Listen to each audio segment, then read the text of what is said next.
Hey, Robbie here. I just wanted to record this video today about how I structure and manage and lead the first conversations I have with a prospective client. It's a video for coaches, but other people may be interested as well.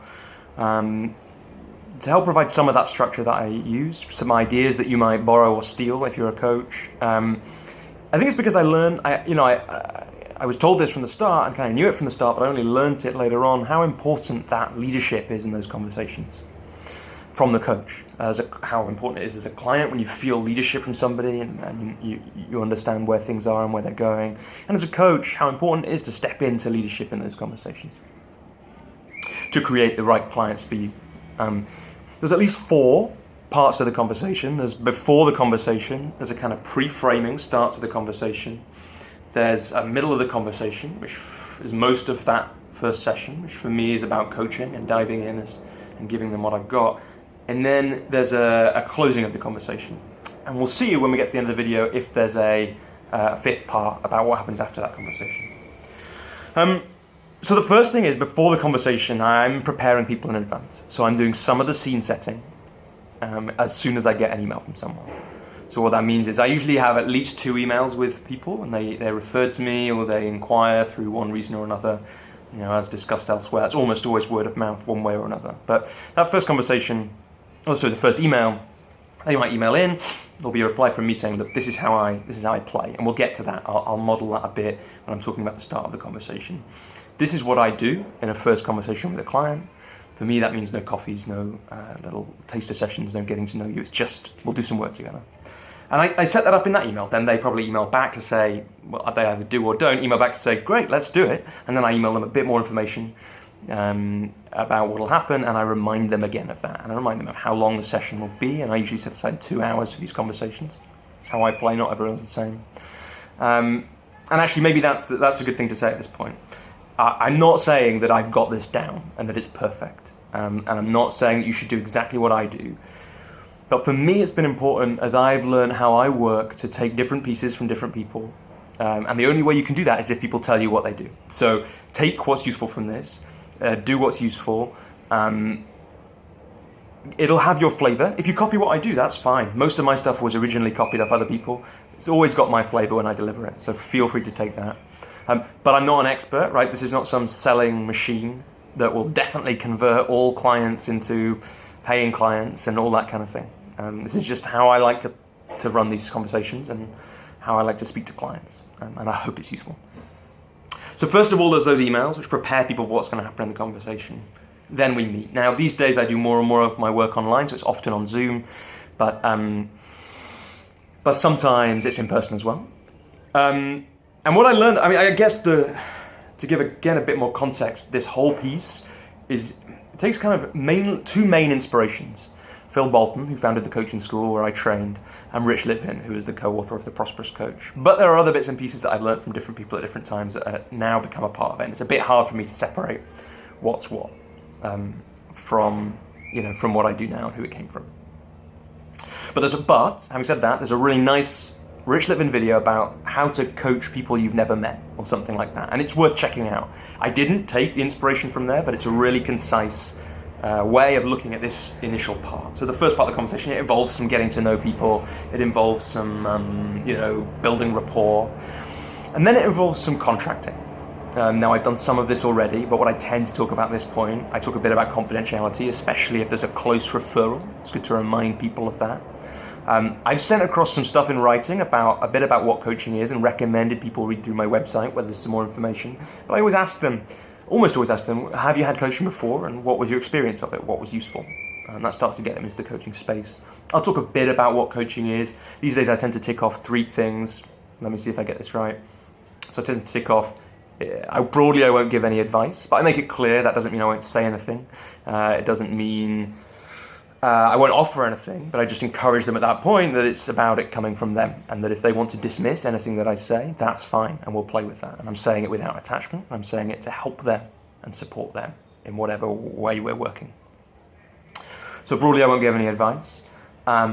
It's always forward-looking, and I make it clear, we might look at things that have happened before, but the aim will always be about creating the future and about how will we use this next.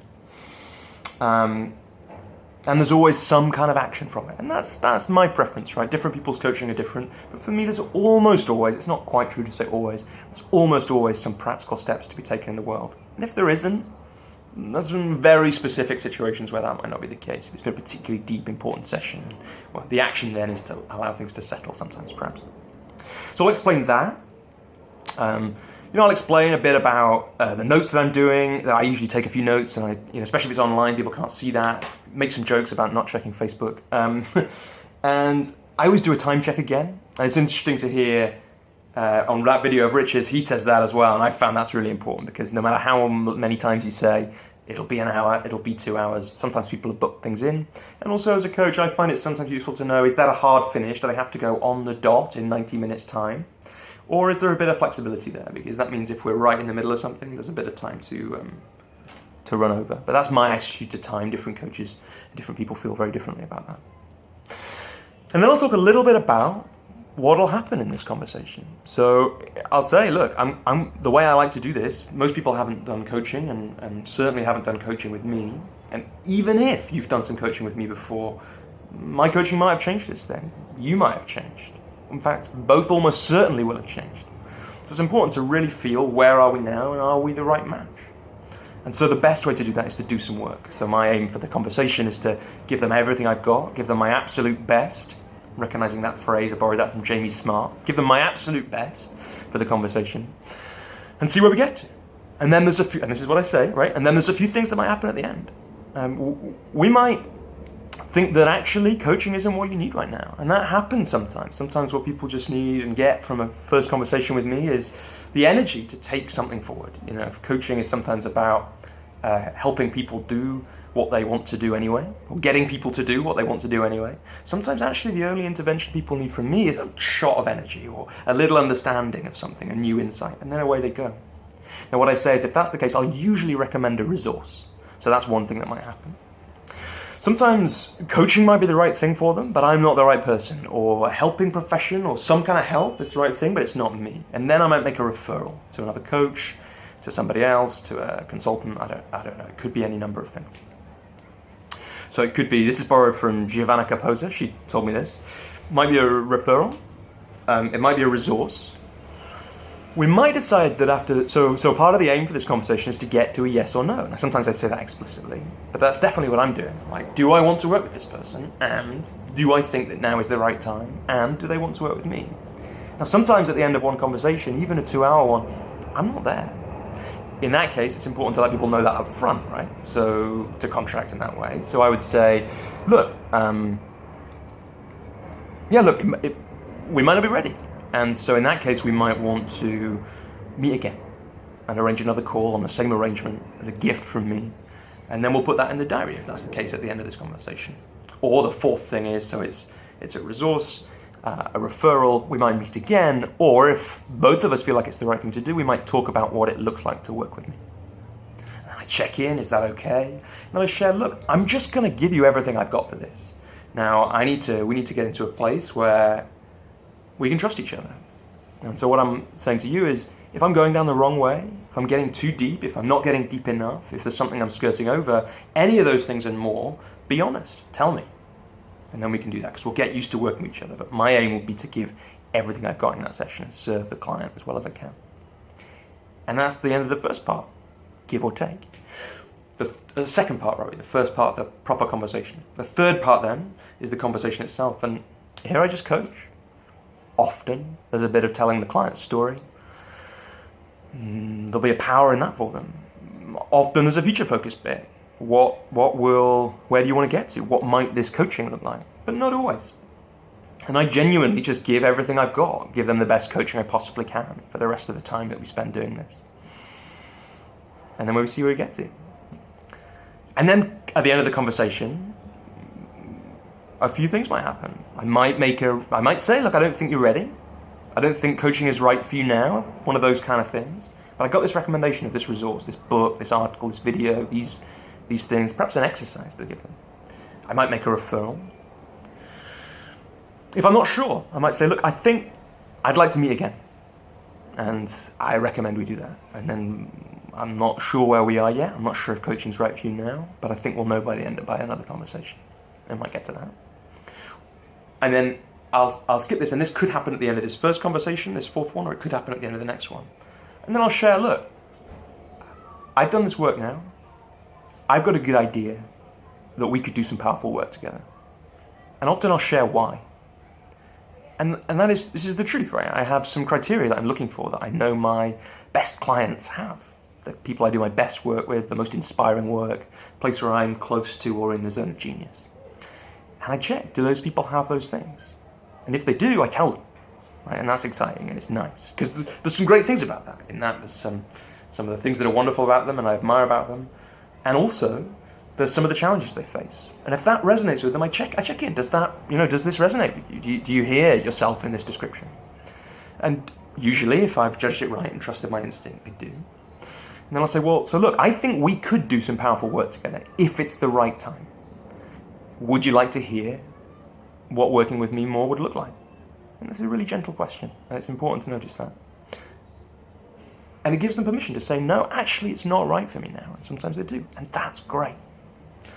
And then, if they say yes, then I'll go into the proposal. And the place to go for this is another Rich Litvin video, The Art of the Proposal. I'll put a link for that just below the video. It's a brilliant video. I've adapted it to be about how I work, and I play it slightly different in different ways. And then at some point at the end of that, there's the question, so, what do you think?